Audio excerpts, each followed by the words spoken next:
Shalom, jemaat GKI Kanaan yang dikasihi Tuhan. Sungguh bersyukur kita akan segera menyongsong hari Pentakosta pada hari Minggu ini. Agar kita bisa berbuah dalam Kristus, hari ini kita akan mempelajari buah roh penguasaan diri. Mari kita berdoa mempersiapkan hati untuk mendengar firman Tuhan. Bapa kami yang di surga, terima kasih. Untuk kesempatan ini kami akan membaca dan merenungkan firman Tuhan. Mohon Tuhan membuka hati dan pikiran kami supaya kami boleh memahaminya. Mohon Tuhan mengurapi hamba-Mu yang sangat terbatas ini dengan kuasa Roh Kudus-Mu. Memampukan dia untuk menyampaikan firman-Mu dengan jelas dan benar. Dalam nama Tuhan Yesus kami berdoa. Amin. Mari kita membaca firman Tuhan dari kitab Galatia pasal 5 ayat 22 dan 23. Tetapi buah roh ialah kasih, sukacita, damai sejahtera, kesabaran, kemurahan, kebaikan, kesetiaan, kelemah lembutan, penguasaan diri. Tidak ada hukum yang menentang hal-hal itu. Demikian pembacaan firman Tuhan. Saudaraku, melalui surat ini Paulus menasihati jemaat di Galatia. Jangan hidup menurut kedagingan, tetapi harus hidup menurut roh. Satu buah roh, 9 rasa. Hari ini yang ke-9 adalah penguasaan diri. Penguasaan diri adalah sebuah sikap tegas, tidak mau dikuasai oleh keinginan-keinginan duniawi, atau tidak berkompromi terhadap segala hal yang berlawanan dengan kebenaran Tuhan. Dalam Amsal pasal 25 ayat 28, orang yang tak dapat mengendalikan diri adalah seperti kota yang roboh temboknya. Coba bayangkan, kota yang roboh temboknya pasti dengan mudah diserang oleh musuh. Sebab itu betapa pentingnya mengendalikan diri atau menguasai diri. Saudaraku, kita hidup di tengah-tengah masyarakat yang penuh dengan godaan. Jika kita tidak menguasai diri, akan dengan mudah kita jatuh dalam dosa.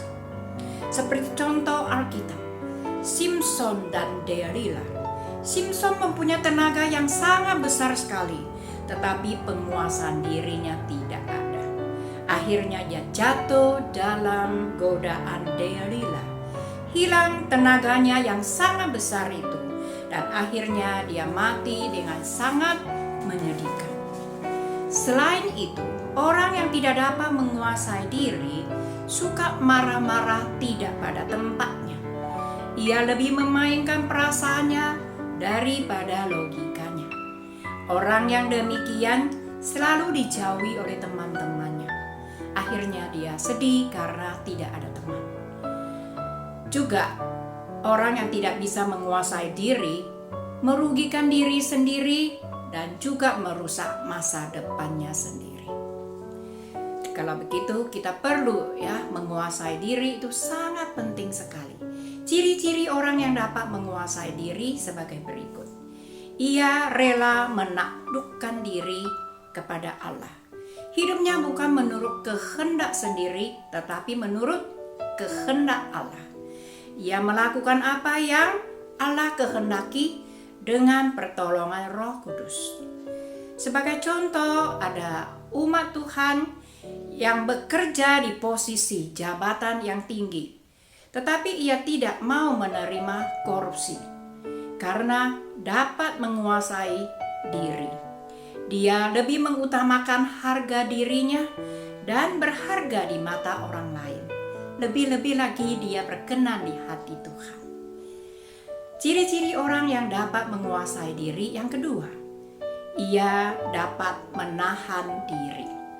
Dalam masa pandemi COVID-19 ini, semua orang dihimbau di rumah saja, menahan diri, tidak usah keluar rumah bila tidak perlu, tidak mudik dalam Lebaran tahun ini, supaya dapat mencegah penyebaran virus corona demi kesehatan kita bersama. Selain itu, dapat menahan diri tidak makan, tidak minum makanan yang bisa merusak kesehatan kita, walaupun makanan itu enak sekali.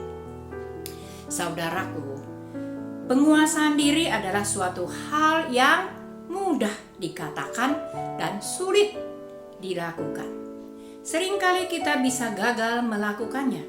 Sebab itu kita butuh lebih dekat kepada Tuhan, berjalan bersama dengan Roh Kudus. Roh Kudus akan menolong kita menghasilkan buah roh penguasaan diri. Saudaraku, bagaimana dengan kita? Adakah penguasaan diri dalam hidup kita? Mari kita renungkan. Mari kita memohon belas kasihan dari Tuhan. Mari kita juga bertekad mau melatih diri untuk menguasai diri dengan pertolongan Roh Kudus. Mari kita berdoa.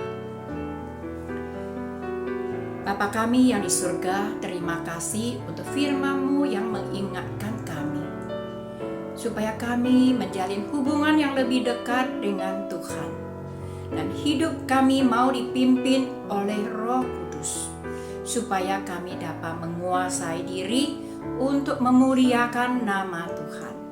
Dalam nama Tuhan Yesus kami berdoa. Amin. Tuhan Yesus memberkati kita semua.